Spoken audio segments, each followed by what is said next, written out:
தமிழ் மக்களை வெட்டி கொள்ள வேண்டும் என கூறிய சம்பவம் தொடர்பாக நீதிமன்ற பிடியாணை பிறப்பிக்கப்பட்ட அம்பட்டிய சுமணரத்ன தேரர் மட்டக்களப்பு மேல் நீதிமன்றத்தில் இன்று சரணடைந்ததை அடுத்து அவர் பிணையில் செல்ல அனுமதிக்கப்பட்டுள்ளார்.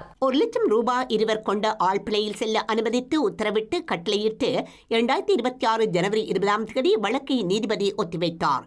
இன வெறுப்பை தூண்டும் குற்றச்சாட்டுகள் தொடர்பாக சர்வதேச சிவில் மற்றும் அரசியல் உரிமைகள் உடன்படிக்கை சட்டத்தின் கீழ் தாக்கல் செய்யப்பட்ட வழக்கில் அவர் முன்னிலையாக தவறியதை அடுத்து நீதிமன்ற உத்தரவு பிறப்பிக்கப்பட்டது.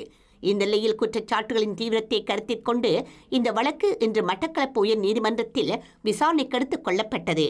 இதையடுத்து தலைமறைவாகி இருந்த தேரர் இன்று 3 சிரேஷ்ட சட்டத்தரணிகளுடன் முன்னகர்வு பத்திரம் ஊடாக மட்டக்களப்பு மேல் நீதிமன்றில் நீதிபதி TJ பிரபாகரன் முன்னிலையில் சரணடைந்ததை அடுத்து நீதிபதி தேரரை 1 லட்சம் ரூபாய் கொண்ட இருவர் கொண்ட சரீர பிணையில் செல்ல அனுமதித்ததுடன் எதிர்வரும் 2026ஆம் ஆண்டு ஜனவரி 20ஆம் தேதிக்கு வழக்கை ஒத்திவைத்தார்.